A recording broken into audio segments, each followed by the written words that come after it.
The biggest, the longest, the most inversions. These are keywords that roller coaster enthusiasts usually look for when getting excited for a new ride. But there's a whole line of coasters that serve a different purpose. These are the ones that build a kid's confidence before they're ready to tackle those behemoths. Hi, I'm Daniel with A to Z Thrills, and these are my picks for the top 10 family coasters.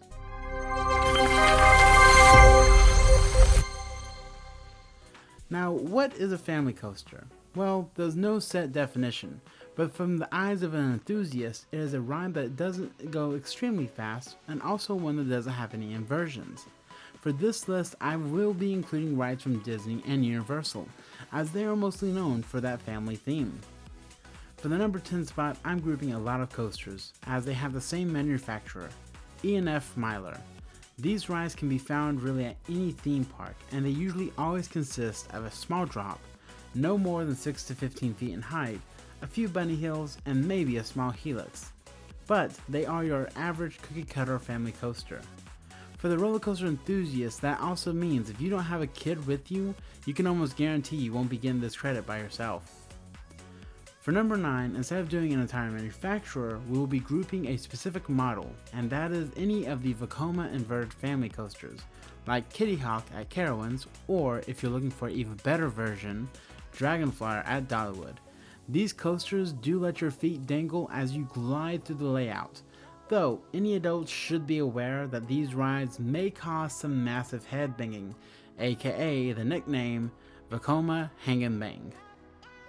For number 8, we're doing the same thing with an entire ride model, and that is the Aero Mine Trains. There are a lot of these out there, and I've ridden 3 myself. If I had to rank them, I would say Dahlonega Mine Train at Six Flags Over Georgia, Gold Rusher at Magic Mountain, and Carolina Gold Rusher at Carowinds. Psst! Carolina Gold Rusher is actually celebrating its 50th birthday alongside the park, so make sure to go ride this ride with the new golden trains. They look amazing! Anyway, I will say some of these rides do have impressive forces, great layouts, and overall just fun for the entire family. For number 7, we're going to go with the Wild Mouse coasters. These coasters have been made by different manufacturers, but the 2 most notable ones are Mock Rides and Zamperla. The top 3 that come to mind are Coast Rider at Knott's Berry Farm, Ricochet at Carowinds, and the new Wild Mouse coaster at Cedar Point.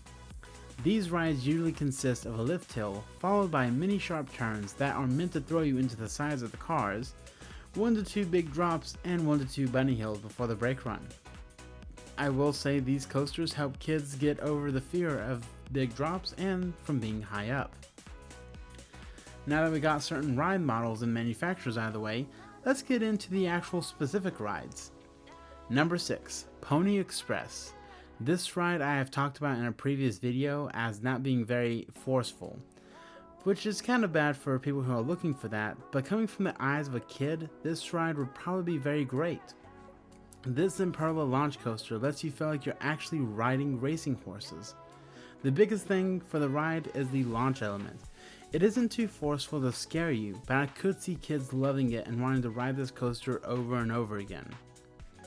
Before I get to my top 5, I noticed that over 95% of my viewers aren't subscribed to the channel. So if you like my content and want to see more, make sure you like the video and click that little subscribe button. It helps me out and lets me know you want to see more content like this. Number 5, Slinky Dog Dash. This mock launch roller coaster is amazingly themed. I mean, it's Disney. This coaster does help kids feel more launches. It gives them impressive speed, as it's the first coaster on this list to hit the 40 miles per hour mark. Other than the speed, this ride does give some airtime, which is a force similar to feeling weightless.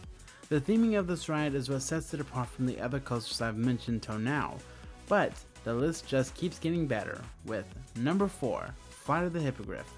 This ride from the outside does look a bit tamer from the last 2 rides I've mentioned, but the reason I've placed it on here is because of the forces I felt during those helixes, which were actually pretty forceful, more than you would expect from a family ride. But I digress. This is a good ride overall, but it is somewhat lacking in theme. Do you like this ride? If so, where would you rank it on this list? Tell me in the comment section down below. Number 3, Seven Dwarfs Mine Train. The reason I've placed this coaster on here is for a number of reasons. The big one is the cars you ride in are not stationary. They swing through the ride, giving you an experience you usually wouldn't feel. These could help kids get on bigger rides like Sierra Sidewinder at Knott's Berry Farm, which could lead to Time Traveler at Silver Dollar City. Overall, this ride could lead to some more thrilling rides like number 2, IceBreaker. When this ride first got announced, it was supposed to be a family coaster. One day after opening, they took that family part off, hence the nickname, the Family Not Family Coaster. After riding it, I do see both sides of this statement. This swing launch premier rides coaster takes riders through 4 different launches. First backwards, only to send riders through the second launch, barely not making it up the hill, which could be scary for some kids.